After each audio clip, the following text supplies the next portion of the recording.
میں تو حیرت میں ڈوب جاتا ہوں جب خواتین ہاتھوں میں پلے کارڈ اٹھائے میرا جسم میری مرضی کا نعرہ لیے میدان عمل میں کود پڑتی ہیں، اور پھر اس سے بڑے دکھ کی بات یہ ہے کہ ہمارا میڈیا ان کے پیچھے کسی نہ کسی انداز سے کھڑا ہو جاتا ہے اور ایک ماحول پیدا کیا جاتا ہے کہ اس کی زیادہ سے زیادہ تشہیر ہو۔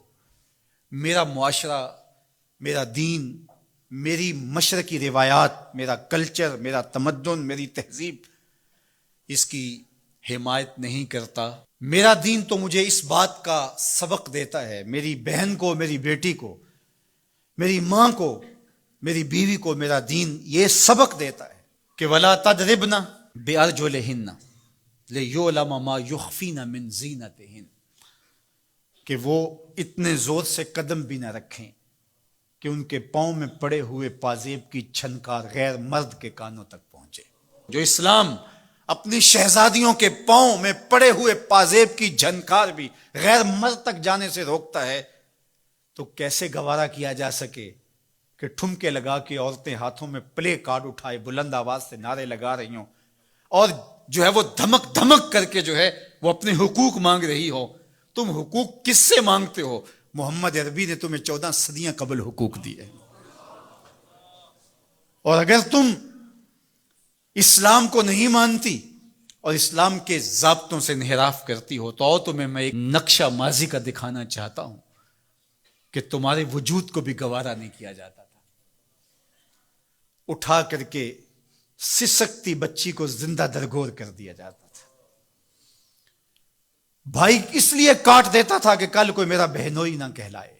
عکاس کے میلے میں بیٹوں کے ہاتھوں مائیں فروخت نہیں ہوئی؟ تذلیل کا اور کیا روپ تھا جو عورت نے نہیں دیکھا تھا؟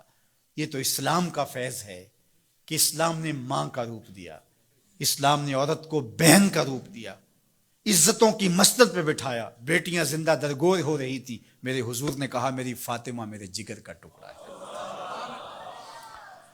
اس کو بتایا کہ تو تکریم کی جگہ پہ ہے، تو عزت کے مقام پہ ہے، اور حضور علیہ السلام سے سیدہ ملنے آتی، حضور اٹھ کے استقبال کرتے۔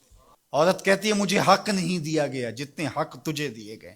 مرد کو وراثت میں ایک حق دیا گیا، عورت کو 2 حق دیے گئے۔ وہ باپ کی وراثت میں بھی حق لیتی ہے، شوہر کی وراثت میں بھی حق لیتی ہے، اس کو 2 حق دیے گئے۔ تو یہ تو عزت اسلام کی دی ہوئی ہے، یہ تو وقار اسلام کا دیا ہوا ہے۔ اسلام نے تجھے تکریم کی مسند پہ بٹھایا ہے، اسلام تمہیں عزت کے مقام پہ بٹھایا ہے، تو آوارہ ہو گئی؟ تو ہاتھ میں پلے کارڈ اٹھائے بازاروں میں گھومنے لگی، آوارگی کو اپنا حق سمجھنے لگی؟ یہ تو نقص تھا، یہ تو جاہلیت کے زمانے کی عورتوں کا مزاج تھا۔ تجھے تو یہ کہا گیا فَلَا تَخْضَعْنَ بِالْقَوْلِ فَيَطْمَعَ الَّذِي فِي قَلْبِهِ مَرَضٌ، کہا کہ جب دروازے پہ دستک ہو یا تو فون اٹھا لے، مجبوری ہو کسی غیر مرد سے تجھے بات کرنا، تو تجھے میرا دین کہتا ہے اپنی آواز میں لوچ نہ پیدا ہونے دینا، آواز کو تھوڑا سا کرخت کر دینا، دل کا کوئی روگی تیری آواز کی نرمی سے کوئی اور معنی نہ نکال لے۔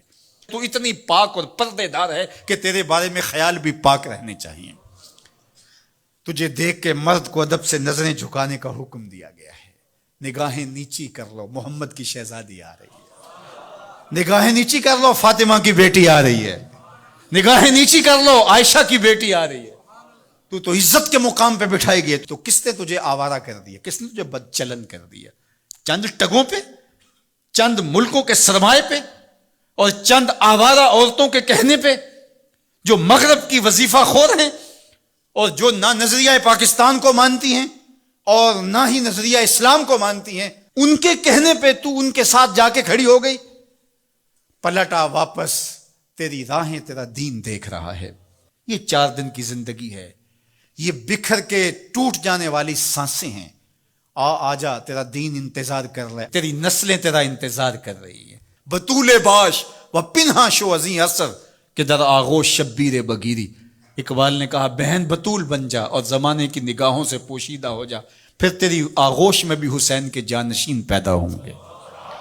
تو مغرب کی ٹینو نہیں ہے، تو محمد کی بیٹی ہے، اور تیرا پردہ تیرے لیے بوجھ نہیں ہے، تیرے پردے کی ایک سلوٹ تیری آبرو کا پیرا ہے۔